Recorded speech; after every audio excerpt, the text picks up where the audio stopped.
మనం నిజంగా ఎవరికి చప్పట్లు కొట్టాలి? రాధాకృష్ణన్ గారికి, సివి రామన్ గారికి, డాక్టర్ సిఆర్ రెడ్డి గారికి.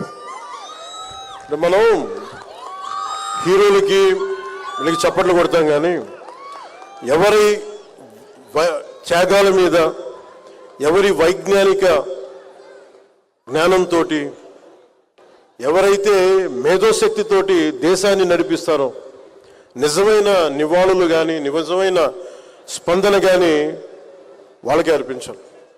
మీరందరూ ప్రేమతో నాకు చప్పట్లు కొట్టినా ఆ చప్పట్లని ఆ మహనీయులకే నేను వారి పాదాల చెంతను వదిలేస్తున్నాను. నేను ఎందుకు యూనివర్సిటీస్కి ఇవన్నీ రానంటే, ఎందుకంటే నాకు అర్హత లేదని తెలుసు నాకు. ఎందుకంటే నేను మేధస్సుతోటి పోటీ పడలేను నేను. ఎందుకంటే మనుషుల్ని కదిలించగలిగేది, సమాజాన్ని ముందుకు నడిపించేది అలాంటి మహానుభావులు ఇలాంటి వ్యవస్థని మనం ప్రతిష్ఠిస్తే, అలాంటి వ్యవస్థకి అతిథిగా రావాలంటే కూడా నాకు అర్హత ఉందా అనుకుంటాం.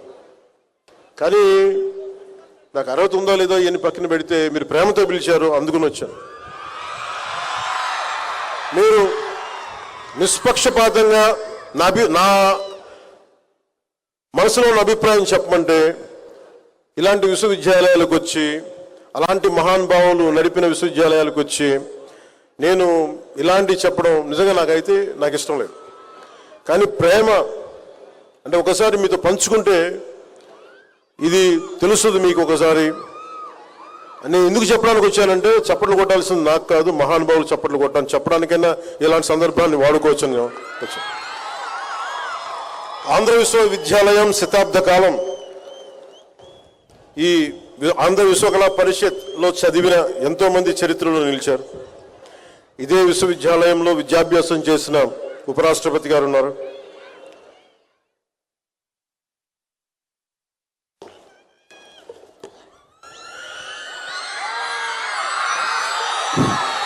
మన జీవితంలో ఎటువైపు వెళ్ళాలి అనే మార్గాన్ని ఎంచుకునే ఆలోచన మనకి చదువుతో, యూనివర్సిటీతో మొదలవుతుంది.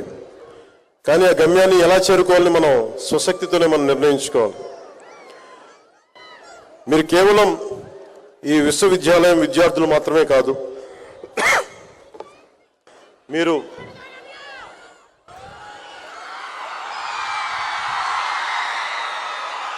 మీ చల్లని మాట చాలు వచ్చే దగ్గు ఆగిపోతుంది. మీరు కేవలం విశ్వవిద్యాలయం విద్యార్థులు మాత్రమే కాదు, మీరు ఈ విశ్వవిద్యాలయం భవిష్యత్తు. మీరు ఇక్కడ గడిపే సంవత్సరాల్లో మీ జీవితంలో ముఖ్యమైన క్షణాలు, మీ ఆలోచనలు తీర్చిదిద్దే అద్భుతమైన క్షణాలు. దేశ భవిష్యత్తుకు మీరే నావికులు. మీ విలువల్ని నిర్మించే క్షణాలు, మీ దిశని నిర్ణయించే క్షణాలు ఇవి. విద్య అంటే పుస్తకాల్లో ఉన్న జ్ఞానం మాత్రమే కాదు, సమస్యల్ని ఎదుర్కోగలిగే ధైర్యం, సరైన నిర్ణయాలు తీసుకునే వివేకం, సమాజానికి ఉపయోగపడే బాధ్యత. సౌత్ ఆఫ్రికా ప్రెసిడెంట్గా చేసి అపార్థైడ్ మీద యుద్ధమే చేసి కొన్ని దశాబ్దాలు చేసిన నెల్సన్ మండేలా గారి మాటల్ని ఒకసారి మీకు గుర్తు చేస్తున్నాను. ప్రపంచాన్ని మార్చగల అత్యంత శక్తివంతమైన ఆయుధం ఉందండి, అది విద్య. కాబట్టి మీ లక్ష్యం కేవలం ప్రతిభ కాదు, మీ ధ్యేయం సమాజ సేవ కూడా కావాలి. మీ జ్ఞానం మీకోసం మాత్రమే కాకుండా, మీ అరుపులు కేకలు అన్నీ కూడా, మీ ఉత్సాహం సమాజానికి, దేశానికి ఉపయోగపడాలి. ఈరోజు ప్రపంచ స్థాయిలో భారతదేశం ఒక బలమైన దేశంగా నిలిచింది. గౌరవ ప్రధానమంత్రి శ్రీ నరేంద్ర మోదీ గారి నాయకత్వంలో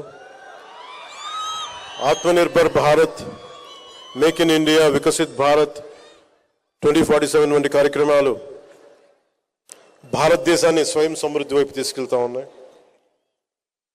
రాష్ట్రంలో కూడా education, empowerment, youth, innovation, opportunities అన్న ఆలోచనలతోటి ముఖ్యమంత్రి శ్రీ నారా చంద్రబాబు నాయుడు గారి నాయకత్వంలో అన్ని ముందుకెళ్తా ఉంది రాష్ట్రం పునర్నిర్మాణంలో యువతని భాగస్వామ్యం చేసే దిశగా ఈ రాష్ట్ర ప్రభుత్వం అడుగులు వేస్తూ ఉంది.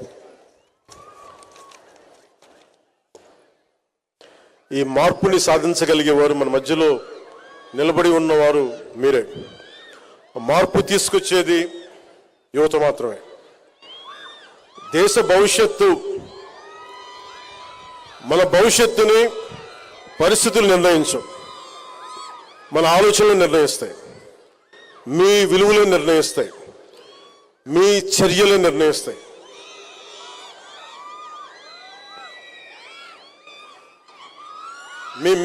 మీ విజ్ఞానం, మీ ఆలోచనలు ఇవన్నీ కూడా ఒక పరిష్కార మార్గాలుగా రూపాంతరం చెందాలి. మీ కృషి సమాజానికి ఉపయోగపడే అర్థవంతమైన మార్పు కావాలి. Your knowledge must translate into innovation, your ideals into solutions, your efforts into meaningful change that will benefit our larger society and our country. Dream with conviction, work with dedication, lead with integrity. బలమైన నమ్మకంతో కలలు కనండి. కలలు కను నీ కలల్ని తొక్కుతూ నడుస్తున్న కాళ్ళని ఖండించే వరకు కలలు కనండి. Don't stop dreaming. అందుకని బలమైన కలలు కనండి. నిరంతర కృషితోటి మీరు ముందుకు సాగండి. నిబద్ధతతోటి మీరు నాయకత్వం వహించండి. ఈ ఒక్క 4 మాటలు చెప్పి నేను ముగిస్తాను. ఇది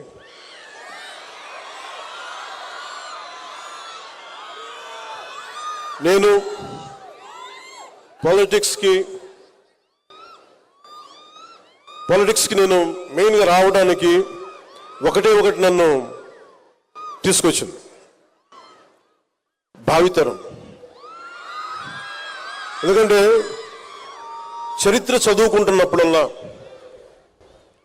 చాలాసార్లు భగత్ సింగ్ త్యాగం గురించి చెప్తా ఉంటాను. అతని ఫిలాసఫీ కానీ, ఒక భగత్ సింగే కాదు, ఎవరో ఎంతమంది మహానుభావులు చిన్న వయసులో చనిపోతే వాళ్ళ చావులు దేనికి వచ్చినాయి, ఎందుకు చనిపోయారు, ఏ త్యాగాల కోసం చనిపోయారు, ఒకసారి చదివినప్పుడల్లా, ఉదాహరణకి ఫ్రీడమ్ ఎట్ మిడ్ నైట్ అనే పుస్తకం చదివితే ఎందుకు దేశ విభజన జరిగినప్పుడు ఎలా జరిగింది, ఎంతమంది చనిపోయారు, ఎన్ని లక్షల మంది చనిపోయారు, ఎన్ని కోట్ల మంది నిరాశ్రులయ్యారు, ఇవన్నీ చదువుతున్నప్పుడల్లా స్వార్థంగా బతకలేం. నిజంగా గుండెలోకి తీసుకుంటే చదివిన చదువు వృధా కాదు. ఇప్పుడు నేను యూనివర్సిటీలకి వెళ్ళలేదు, కానీ యూనివర్సిటీలకి వెళ్ళిన పిహెచ్డి విద్యార్థులా చదువుతాను నేను కూడా ఇప్పుడు రోజు.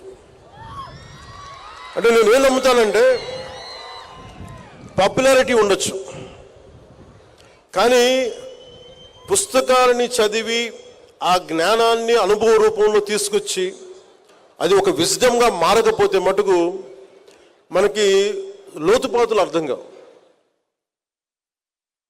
నాకు మంచిగా జరిగింది అనుకుంటా. నేను రెగ్యులర్ కన్వెన్షనల్ ఎడ్యుకేషన్ లేకపోవడం వల్ల నాకు భయాలు లేవు. నేను అందుకనే చాలా బాధ్యతగా నేను ఒకటే అనుకున్నా, నా ఆఖరి శ్వాస వరకు భావితరాల కోసం నేను పనిచేయాలి. ఒక సినిమా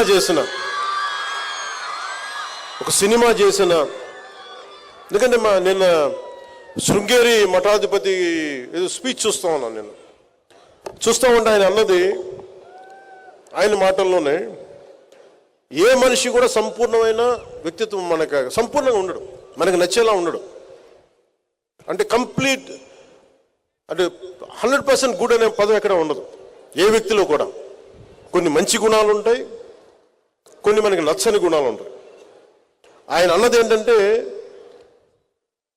కనిపించే మంచి గుణాన్ని శివుడిలాగా అర్ధచంద్రాకారంతో ఎలా నెత్తి మీద పెట్టుకుంటాడు చంద్రుణ్ణి, అలాగే కనిపించని హలాహలాన్ని ఎలాగా కంఠంలో దాచుకుంటాడు, అలాగే మీకు ఏ వ్యక్తిని కలిసినా వాళ్ళలో మంచిని తీసుకోండి, మంచిని బయటికి తెలియజేయండి. శివుడు అర్ధచంద్రాకారాన్ని ఎలా దర్శిస్తాడు శిరస్సు మీద, హలాహలాన్ని మటుకు లోపలే దాచుకోండి, చెడుని మటుకు దాన్ని హైలైట్ చేయొద్దని అది అని చెప్పింది. సో నేను తీసుకుంది, అందరూ నాకు నచ్చే మనుషులు ఉండరు, నచ్చే గుణాలను తీసుకుంటాను, నచ్చని గుణాలను వదిలేస్తాను. అలాగే మీరు భవిష్యత్తులో రేపొద్దున యూనివర్సిటీ నుంచి బయటికి వెళ్ళేటప్పుడు గో విత్ వన్ కమిట్మెంట్. మీకోసం ఇంతమంది ట్యాక్స్ పేయర్స్ మనీ ఇది, కొన్ని కోట్ల మంది ట్యాక్స్ పేయర్స్ మనీ ఇది. మనకి యూనివర్సిటీకి వెళ్తే ఈజీగా అన్ని జరిగిపోతాయి అనుకుంటే మనం కట్టే ఫీజులు తక్కువైనా కానీ ప్రభుత్వం ఖర్చు పెట్టే చాలా ఎక్కువ. సో ఆ చదివిన చదువుకి మీరు ఎంతో కొంత దేశానికి కానీ సమాజానికి కానీ నిజంగా మీరు చేయగలిగితే రుణం అలాగే తీర్చుకోగలం.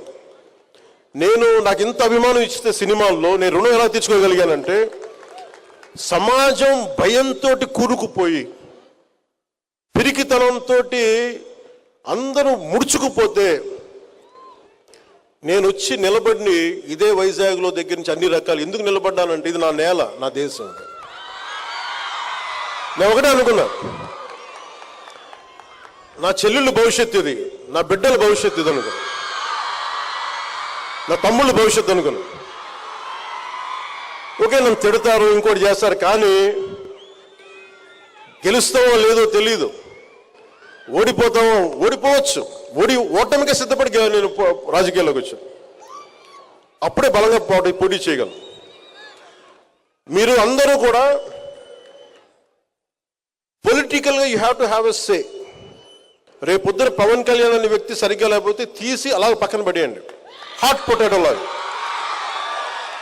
అంటే మీకు ఎందుకు చెప్తున్నానంటే, మీ భవిష్యత్తు ఎవరు నచ్చలేకపోయినా you have to have a say in day to day political affairs. అది మీరు రాజకీయాల్లోకి రావక్కర్లేదు, కానీ you have to have a say. మీరు అది కనుక అది చేయకపోతే మీరు చేతులు ముడుచుకొని ఎంతసేపు మన సోషల్ మీడియాలో మన యాక్టివిజం, mere యాక్టివిజం సరిపోదు. Sometimes universities should become should churn on good ideologies. I love you.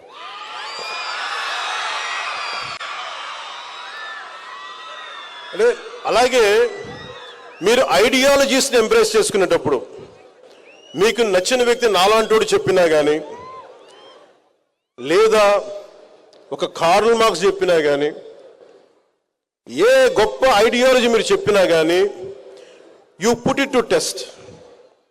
మీ జీవితంలో మీరున్న ఈ పర్టికులర్ టైంకి ఇస్ ఇట్ అప్